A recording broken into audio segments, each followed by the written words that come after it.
অনাগত দিনত ঐক্যবদ্ধ সংগ্ৰাম হ'ব। এই সংগ্ৰাম জাতীয়তাবাদৰ নামত দালালি কৰাৰ গীতাৰ বিৰুদ্ধে প্ৰথম হ'ব।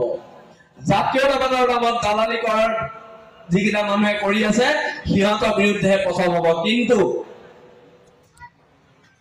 মোক যদি কোনোবা MLA এজনে মোৰ সৈনিকক কয় যে শৃংখলে কোটি টকা বিজেপিৰ পৰা ল'লে, মোৰ এজনো এনেকুৱা সৈনিক নাই যি এইটো কথা বিশ্বাস কৰিব।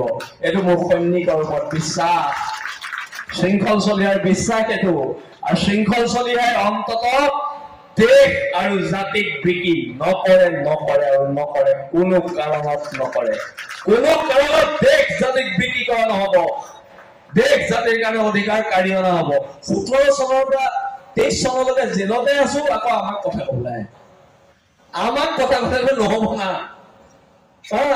পুলিচৰ মাৰ খাই নোপোৱা।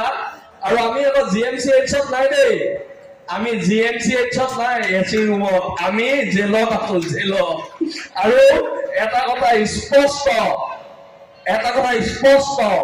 2026ত কোনে চৰকাৰ বনাই নাজানো, বীৰ লাচিত সেনা নামৰ শক্তিটোক সেৱা নকৰাকে কোনো চৰকাৰ বনাব নোৱাৰে। এইখিনি কথা একদম স্পষ্ট ৰূপত কৈ দিয়া হৈছে। আৰু অনাগত দিনত আমি যে সংগ্ৰামখন কৰি আছো, আমাৰ এই গুণ্ডা চুণ্ডা কিবা কিবি কয়, কাৰ কাৰণে কৰি আছো?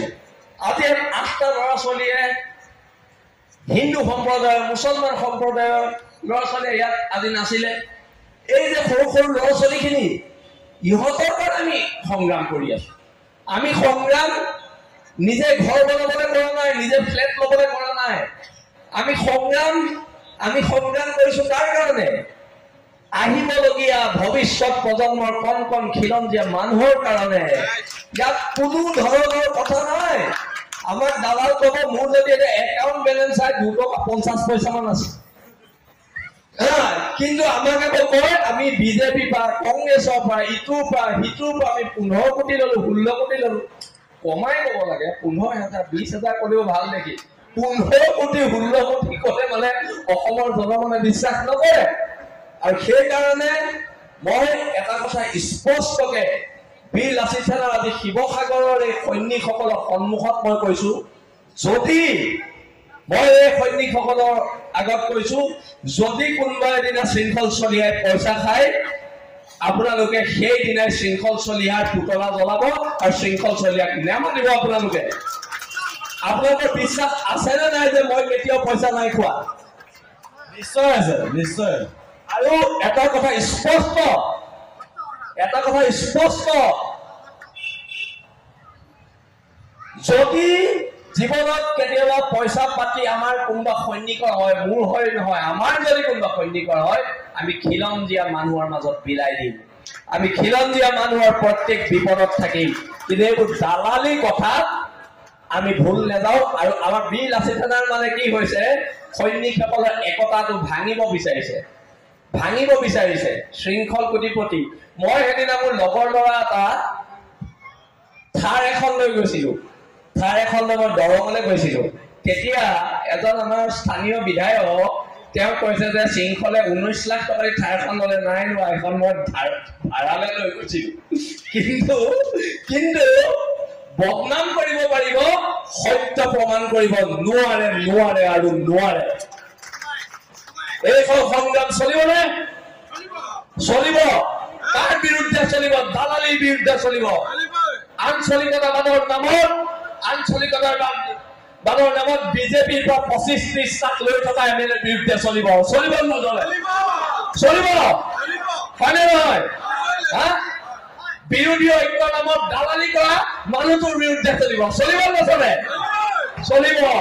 আৰু আমি আজি একেলগে কওঁ, বীৰ লাচিত সেনা অসম জিন্দাবাদ, বীৰ লাচিত সেনা অসম জিন্দাবাদ, বীৰ লাচিত সেনা অসম জিন্দাবাদ।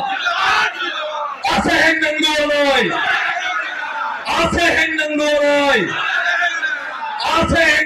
নাই, আৰু আজি আপোনালোক সকলো আহিলে, বীৰ লাচিত সেনাৰ প্ৰত্যেক সৈনিক, আমাৰ পৰিয়ালৰ প্ৰত্যেক সদস্য আপোনালোকৰ ওচৰত কৃতজ্ঞ। আজি যিহেতু গোটেই জ্যেষ্ঠ শিক্ষিত মানুহখিনি ইয়াত আছিলে, সেইকাৰণে আমি স্কুটি খালো, ইটা ভাটাৰ মালিকৰ পৰা 15 লাখ খালো, এই মাছ আহিব নিদিওঁ বুলি কৈ 20 লাখ খালো কোনেনো খাইছে মই বুজি পোৱা নাই কিন্তু আমি নাই খোৱা দেই আমি অভাৱত থাকো আমি দৰিদ্ৰ হৈ থাকো আমি নিমখ তেল ভাতে খাওঁ কিন্তু গৌৰৱেৰে খাওঁ আৰু গৌৰৱেৰে খাওঁ সেইটো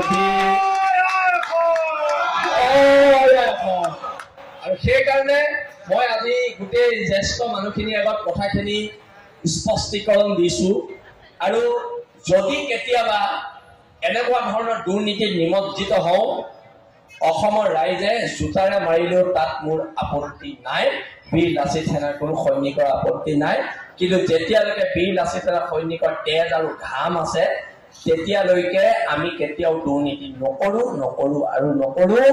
সেইটো আপোনালোকৰ আগত আমি কলো এদিন মোক এজন মানুহে সুধিছে যে বীৰ লাচিত সেনাৰ সৈনিক কোন মই তেতিয়া কলো যিজন মানুহৰ যিগৰাকী মহিলাৰ তেজ আৰু ঘামে মাটিৰ কথা কয় সেইজন মানুহে বীৰ লাচিত সেনাৰ সৈনিক হয় সেইগৰাকী মহিলাই বীৰ লাচিত সেনাৰ সৈনিক হয় আমি ফ্লেগখন পিন্ধি যাব নালাগে নহয় বীৰ লাচিত সেনাৰ সৈনিক বুলি আমাৰ তেজ আৰু ঘামে কয় ইহঁতি বীৰ লাচিত সেনাৰ সৈনিক আৰু সৈনিক